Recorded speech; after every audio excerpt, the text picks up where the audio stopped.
À l'attention de l'honorable Monsieur le Président de l'Assemblée nationale à Kinshasa, Lingwala. Nous venons dans ce cadre pour déposer notre mémo afin de protester contre certaines mesures ou certaines lois coloniales nous imposées par les colonialistes en rapport avec l'exercice et l'ouverture de pharmacies en République démocratique du Congo et centres médicaux dans notre pays.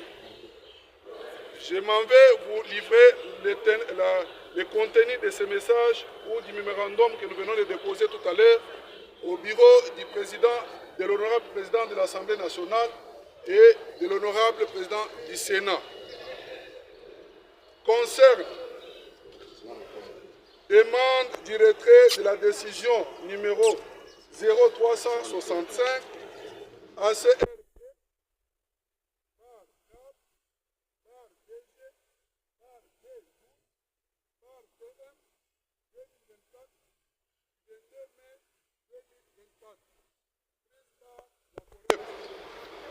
à l'honorable Monsieur le Président de l'Assemblée nationale à Kinshasa, Lingwala.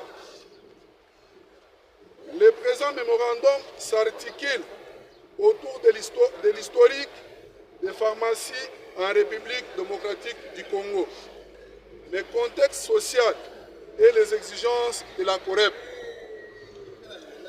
Nous commençons par l'historique des pharmacies en République démocratique du Congo.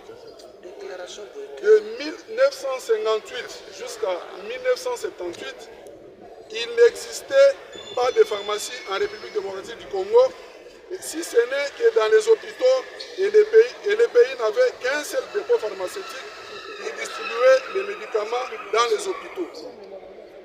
La première pharmacie qui a existé dans la capitale appartenait à un privé du nom de Joseph Ilunga Kaboui, qui n'était pas pharmacien de formation, mais qui avait des dépôts pharmaceutiques au point de combler la carence constatée par la fermeture du dépôt central des médicaments DSMP en cycle. Il convient de relever que ni était l'intervention d'un privé dans ce domaine, les pays seraient en difficulté de répondre aux besoins de l'époque et actuellement l'histoire s'est répétée en ce que jusqu'à présent, les pharmacies publiques n'existent pas au pays. Honorable Monsieur le Président de l'Assemblée nationale, 97% des établissements pharmaceutiques actuellement sont détenus par les privés et arrivent à soulager la demande en médicaments qui se fait ressentir dans les quartiers, dans les communes et au travers toutes les villes du pays. Revenant sur le deuxième point, c'est le contexte social.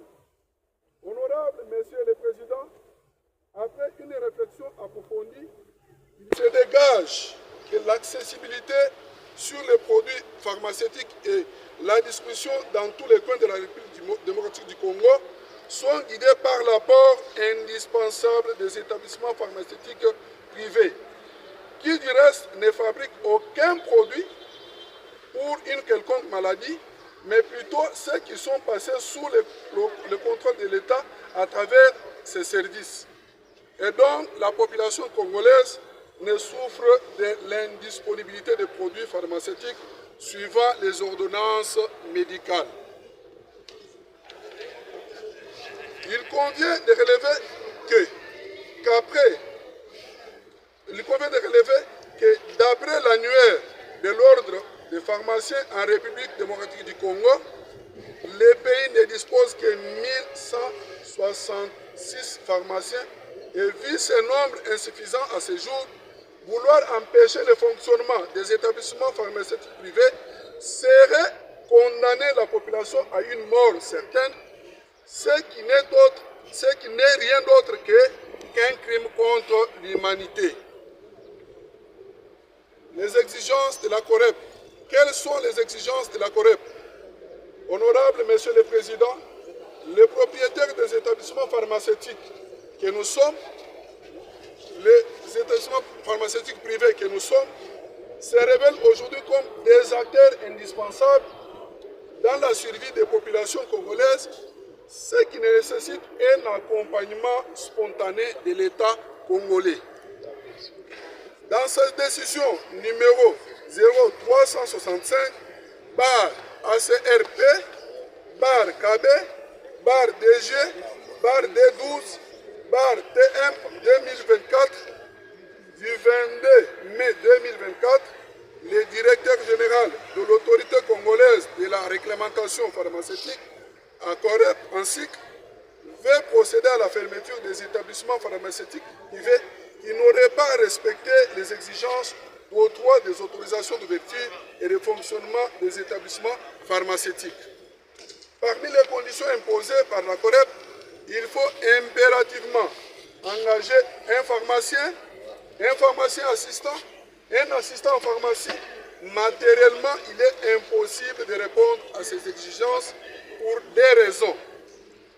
La première raison, selon l'annuaire de l'ordre des pharmaciens, le pays ne dispose que 1166 pharmaciens face à la démographie que nous connaissons dans la ville-province de Kinshasa et dans les restes de la République dans les restes des villes de la République démocratique du Congo.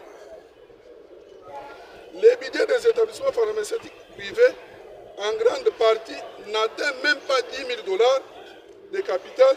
Que dire de la superficie des officines imposées? Raison pour laquelle il est de l'intérêt de la population de demander à l'autorité congolaise de réglementation pharmaceutique de retirer sa décision et d'organiser une rencontre avec les propriétaires des 10 établissements pour d'autres mesures d'accompagnement et un meilleur encadrement dans l'intérêt général, car 97% des établissements pharmaceutiques sont gérés par des privés, car donc il y a péril en lendemain du fait du moratoire du ministre provincial de la Santé de la ville-province de Kinshasa qui prend fin le 25 octobre 2024. Nous n'avons pas seulement voulu donner ce mémorandum ou dire quoi que ce soit, nous avons aussi proposé à l'autorité ce qui suit. Nous passons à l'étape de proposition. Nous proposons le retrait de la décision numéro 0365, barre ACRP, barre CAP, barre DG, barre 12, barre TM, barre 2024, du 22 mai 2024, prise par la COREP. Petit B. Créer un cadre de concertation avec les structures étatiques et privées du secteur pharmaceutique. Petit C.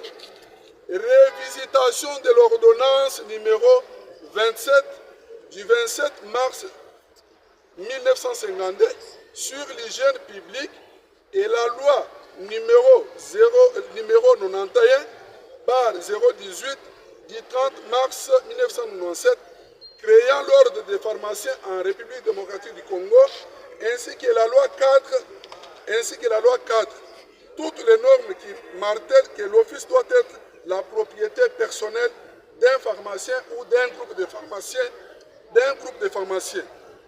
Pour plus de détails, quant à notre demande, nous invitons l'honorable président de l'Assemblée nationale de trouver en annexe le document ci-après. Nous avons le mémorandum de 2014 adressé au procureur général de la République, moratoire de la COREP du 25 mai 2024, du 22 mai 2024, mémorandum du 15 août 2024 adressé au ministre de la Santé. Nous rappelons qu'au mois d'août, nous avons écrit un mémorandum qui est au bureau du ministre national de la Santé. Le mémorandum, notre rappel du 9 septembre 2024 adressé au ministre de la Santé avec les ampliations qu'il y a. Moratoire du 26 septembre 2024 que nous avons adressé par les ministres provinciaux de la ville province de Kinshasa, le ministre de la Santé. En annexe, il y a aussi les fiches d'identification exigées par la COREP et l'annuaire du CENOP de 2015. C'est tout ce que nous avons trouvé sur l'annuaire. C'est sur cette base que nous avons dit qu'il y a 1166 pharmaciens. Alors, sur ces